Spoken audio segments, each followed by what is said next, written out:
တရရောက်ကငါ့ကိုအထင်သေးတယ်လို့ခံစားရလို့အကြောင်းပြချက်မရှိပဲမကောင်းတဲ့စိတ်တွေဝင်ပြီးဒေါသထွက်ပြနေမိတယ်။ငါဒေါသမထွက်ချင်ပေမဲ့ဘလို့လုပ်ရင်ကောင်းမလဲ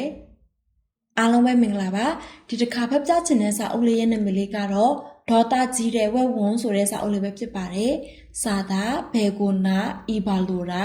ရုပ်ပြဟိုဇေးလူဝစ်နာဗရိုတော်ထဲမှာထူးဆန်းတဲ့ကိစ္စတွေဖြစ်ပွားလာခဲ့ပါတယ်။ဂီအနားမလာနဲ့ငါကကြောက်ဖို့ကောင်းတဲ့ဝက်ဝံပဲ။တမင်ငယ်လေးတွေဂူရှိကိုဖြတ်သွားတဲ့အခါတိုင်းဝက်ဝံဟင်းဟောက်ခဲ့ပါတယ်။ရုတ်တရက်လန့်ဖြတ်သွားတဲ့တမင်ငယ်လေးတွေဟာရွှေကနေထွက်ပြေးသွားခဲ့ကြပါတယ်။ဝက်ဝံဦးလေးကြီးကခဏခဏဟင်းဟောက်နေတဲ့ကြောက်တဲ့ထူးဆန်းလိုက်တာဝက်ဝံကငငယ်ကလေးကငါတို့နဲ့တငယ်ချင်းကောင်းဖြစ်ခဲ့တာကိုဒေါသထွက်နေတဲ့ဝက်ဝံကြောင့်စိတ်ပူနေကြတဲ့တိရစ္ဆာန်တွေဟာတောထဲမှာအစည်းအဝေးလုပ်ဖို့ဆုံးဖြတ်ခဲ့ကြပါတယ်။ဝက်ဝံမှာကိစ္စတစ်ခုခုရှိနေတာသိချတယ်။ငါတို့အချင်းချင်းအမြဲကူညီရင်းနေထိုင်လာခဲ့သလိုတခါမှအတန်ကျဲကြီးနဲ့ဟိန်ဟောက်ဖူးတာလည်းမရှိခဲ့ဘူး။ဝက်ဝံဘာလို့ဒေါသထွက်နေတာလဲဆိုတာစုံစမ်းကြရအောင်။အစည်းအဝေးပြီးသွားတော့ရှင်လေးနဲ့ဇီကွက်လေးဟာဝက်ဝံစီကိုတွားကြည့်ဖို့လုပ်ခဲ့ကြပါတယ်။ဝက်ဝံရေတကယ်ပဲနေ့မှာဘာကိစ္စရှိနေတာလဲတောထဲမှာတငယ်ချင်းတွေအားလုံးနေ့ကိုစိတ်ပူနေကြတယ်ဘသူလဲအနားမလာနဲ့ငါကကြောက်ဖို့ကောင်းတဲ့ဝက်ဝံပဲဂီဝက်ဝံဟာအတန်ကျဲကြီးနဲ့ဟင်းဟောက်ခဲ့ပါတယ်ရှင်လေးနဲ့ဇီကွက်လေးဟာကြောက်နေခဲ့ပေမဲ့ဝက်ဝံကိုထပ်ပြောခဲ့ပါတယ်ဝက်ဝံရေဂူထဲကနေထွက်လာပြီးစကားနည်းနည်းပြောကြရအောင်နောက်ဆုံးမှာတော့အလိုမကျဟန်နဲ့မျက်မှောက်ကျုပ်နေတဲ့ဝက်ဝံဟာဂူထဲကနေအပြင်ကိုထွက်လာခဲ့ပါတယ်။ဘယ်မှာရှိနေတာလဲ။နေတို့ကိုမမြင်ရဘူး။ငါကကြောက်ဖို့ကောင်းတဲ့ဝက်ဝံပါဆိုနေ။ထူးဆန်းလိုက်တာဝက်ဝံကဘာလို့ငါတို့ကိုမမြင်ရတာပါလဲ။ရှင်လေးနဲ့ဇီကွက်လေးဟာမျက်နှာချင်းဆိုင်ပြီးနားမလဲဟန်နဲ့ခေါင်းလေးဆောင်းလိုက်ကြတယ်။အဲ့ဒီလိုကနေဝက်ဝံဟာအရှိဘက်ကိုကောင်းမမြင်ရဘူးဆိုတာကိုရိပ်မိသွားခဲ့ကြပါတယ်။ဝက်ဝံရေဘာလို့ဒေါသထွက်နေတာလဲဆိုတာပြောပြပါလား။အဲ့ဒါမှငါအားကောင်းတန်ပါတယ်ဆိုတာသိကြမှာမို့လို့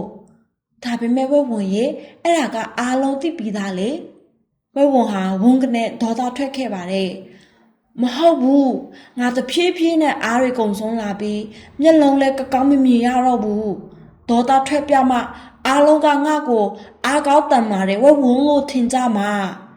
ဝက်ဝံရေနေအခုလိုမျိုးစတိုက်ဒေါသထွက်ပြပြီးကြောက်အောင်လုပ်နေမယ်ဆိုရင်နောက်ဆုံးမှာနေတယောက်တည်းဖြစ်သွားမှာအဲ့ဒီအစားငါတို့ကိုအမှန်တရားပြောလိုက်တာပုံမကောင်းဘူးလား